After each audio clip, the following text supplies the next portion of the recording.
Hello and welcome to Cooking the Books with Heather. Today I'm going to be making the chicken berry Britannia from the Dishoom cookbook that I've been cooking from a lot recently. And it has some things that we've already made in it and some things that we just made for this.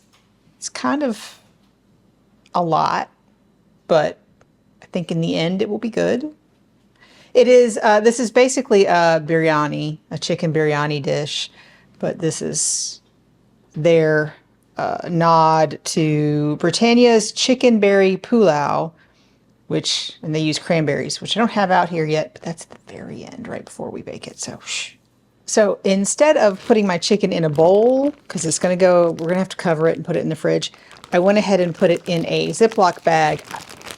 It says these are boneless, skinless chicken thighs, and mine ended up being like two pretty large thighs, and it says to cut them into 3 pieces. I cut them a little bit smaller than 3 pieces, but a little bit larger than like nuggets, so you can kind of see it was a guess. It'll be fine. So I have that there, and we're going to mix most of the marinade, or what they're calling the base, in here. But not all of it's going to be mixed into the bowl because this is a lot of onions. This is a lot of onions. These are the crispy fried onions, and these go in here. We made these just now, but there should be a short that you can see up here. I think they're supposed to be that color. It's good. It's fine. But for the base, I have full fat Greek yogurt in here, and I'm going to go ahead and add my lime juice.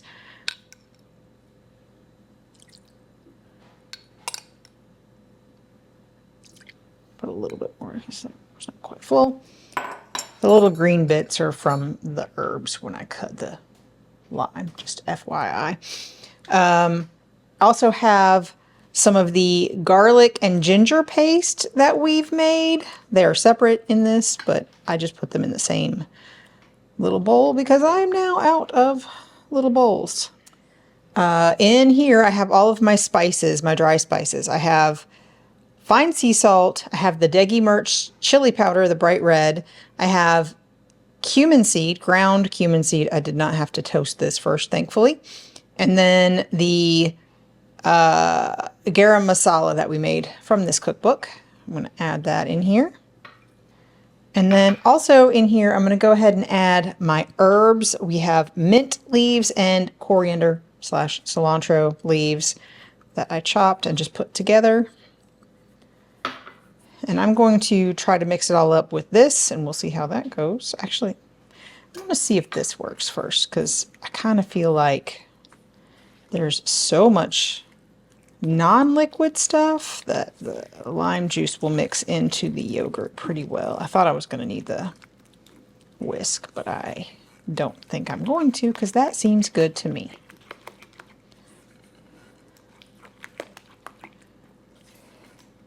And then I'm also going to put in here, before I add it to the chicken, we have some ginger that's been cut into matchsticks. And I have they're jalapenos. It just says green chilies cut into long strips, each cut into long strips. So those are from my garden. I did a good job with those this year. So we're going to get that mixed up in here. I did take out the seeds and the membrane. That was not in the instructions, but I didn't want it to be too spicy for my family, so we'll see. So I'm going to go ahead and get all of this in here.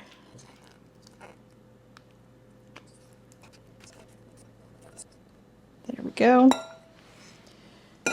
And then I'm going to add the full batch of crispy fried onions that we made.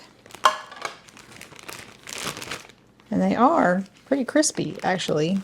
Kind of shockingly to me. I don't know. I don't usually make onions crispy that way. And it feels weird for me to be adding these to this, but it is what it is. And I've double, triple, quadruple checked the recipe, and I am supposed to be doing this. There we go. And it just says to mix it up. So that's what I'm going to do.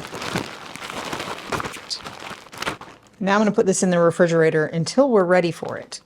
So I still have to make the rice. So we're going to make the rice just like we made the plain rice previously. We'll link that up there. It's a different, slightly different quantity, but otherwise it is the exact same as that recipe. So I still have to make that. But before we put it all together, I'm going to need to also have some cream and some butter. So I'm going to weigh my butter. That's how it is measured here.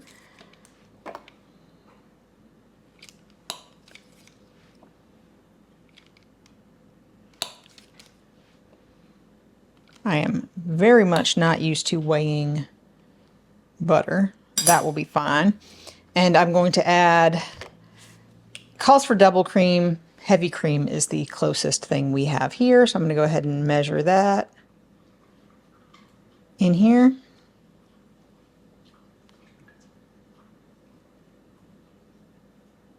Oops, a little much. All right, so this is one of the things that we're going to be putting on top before we put it in the oven. In case you didn't know, it's going in the oven. But I wanted to go ahead and get that done before I make the rice off camera. So it called for unsalted butter. I put salted. It'll be fine. So I've already messed this up because I was supposed to have this on a burner warming while I made the rice. And I was also supposed to soak the rice for like 45 minutes. And I totally forgot that that was part of that. But here we are, and I'm sure it's going to be fine. So I'm going to dump the chicken into this pot. So this is just a Dutch oven. And you need something like, I'm sure they have special pots that, you know, are meant for this. I'm not going to worry about that stuff at this point. But reading the description, it felt like this would be sort of the perfect type of pot for it. But guess we'll see. So I'm just kind of making it one layer on the bottom of the pan. I'm not going to place it over low heat right now because I've already got my rice ready. So this has been mostly cooked, but it is to the same point as when in the other rice recipe, you cook it to the same point and it finishes cooking in the oven, and hopefully the chicken all gets cooked perfectly underneath it as well in the oven, which is, so this is, you know, a UK-based restaurant, UK-based book. And so they say 200 degrees Celsius. So I've got mine 392 degrees Fahrenheit. I can do that. If you can't, I'm sure 400 is absolutely fine. So now we have the rice, the chicken, the rice. That's right. We have the cream and butter that I have melted, and I'm going to trickle this over the rice.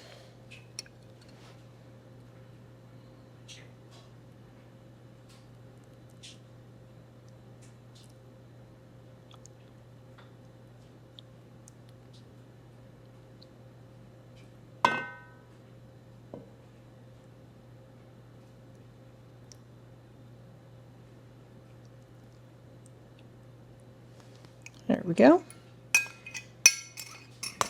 And then we do the same thing, although I'm going to do it with a spoon with the saffron water.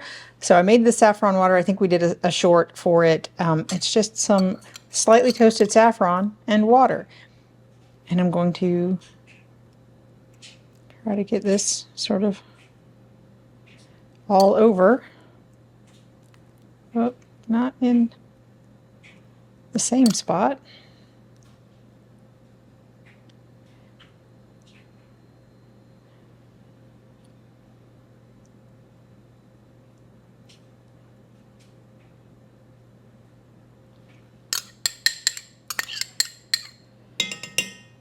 Which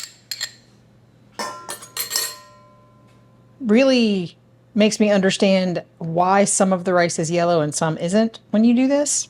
Anyway, now we're going to scatter some cranberries. These are just dried cranberries. I weighed them, so we have the right amount. We're just going to scatter them over the top.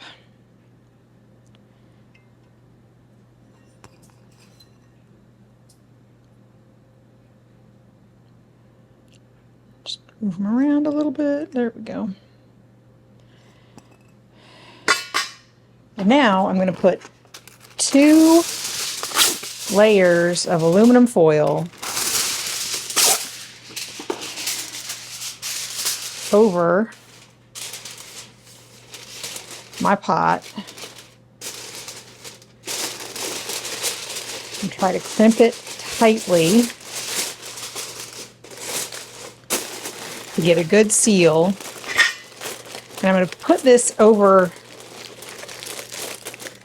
high heat for 2 to 3 minutes until the foil puffs and we see a little steam start to escape. I don't know if it'll puff, but when I see steam, I'm not going to show you that part because it has been a day.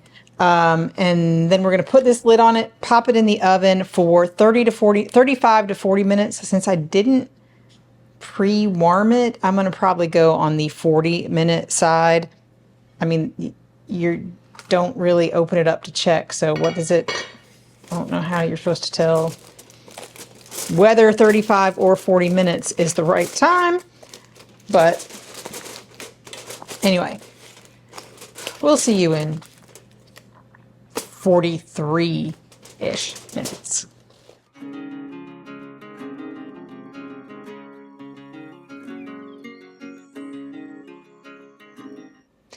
On this episode of Cooking the Books with Heather, you watched me make chicken berry Britannia from the Dishoom cookbook.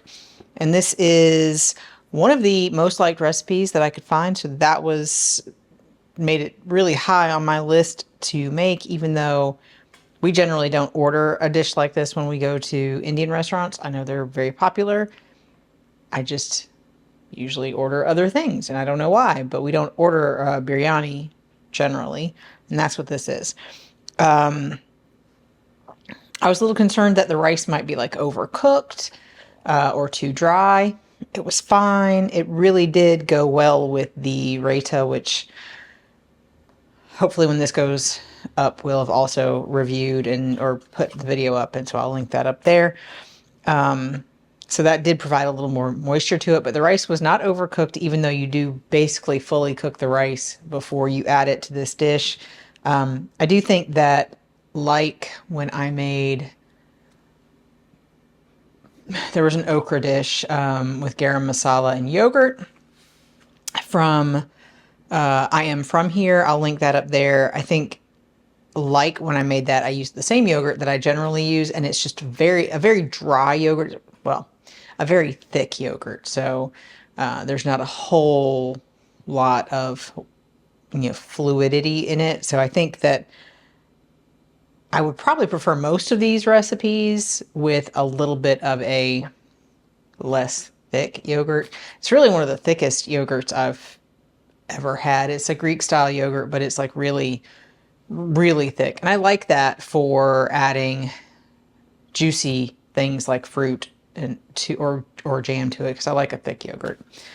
Anyway, I think the chicken that didn't have quite as much juice, maybe because of that, wasn't super, I don't know. I didn't expect it to be soupy, but anyway, but it worked out fine. It was fine. It tasted good. It smelled coming out of the oven just like being at an Indian restaurant. So that's good. The crispy onions were a lot easier than I expected. And they did sort of meld into the dish. They provided a lot of flavor. I really liked the pops of dried cranberries in it to have a little bit of a sweet, sweet sour sort of flavor to go with the rest of the dish. Yeah, I think everybody enjoyed it. It was gone. So this says it serves 4 to 6 people. As I recall, it was just us when we served it. I don't remember if there was any leftovers. Honestly, if there was, it was maybe one portion. So yeah, everybody enjoyed it. I would certainly make it again. I still haven't gotten to trying to make rice with this method. I did forget to soak the rice and just gave it a quick soak, and that worked fine. I don't know if that would work as well in other recipes, but since this was like even cooked more after you originally cook it, it was absolutely fine for this recipe. I think I only soaked it for 15 minutes, where the recipe asks you to soak it for 45 minutes. So I did not follow it exactly because I was, at that point, I'd done a lot of stuff for this meal, because I think it results in 2 shorts videos because, oh yeah, you had to use the saffron water, which did make it have exactly the look of the Indian rice, where some of it has a little bit of yellow on it and not all of it does. I always kind of wondered how that happened, but now I know, because they drizzle the top with saffron water and it doesn't color or flavor every single grain the same. So there was the saffron water, there was the, what else? Oh, the onions. So I made a short about those, and so you can see that hopefully up here. So at the end, it kind of felt like a lot. I do think that when I am filming a recipe, it feels like more work, because I also have to set up the cameras and move the cameras and try to time things such that I can film each different thing that we're doing. So I really do feel sometimes I'm not as fair with the recipe because we are filming them. It felt like a lot. I don't think it would feel like all that much work if I made this again and weren't filming it. So I think I will make it again for sure. It was good. We liked the chicken. It was fully cooked. I was kind of concerned, considering you put raw chicken at the bottom and then put the rice on top and then cook it in the oven. It was entirely cooked. It was perfect. It was juicy and tasty, and everything was delicious. So if you've tried this recipe, please let me know in the comments down below. And if you decided to make it because of me, please let me know as well. And if you've enjoyed watching me make this, please give me a thumbs up, hit the subscribe button, and come back and watch me make something else next week.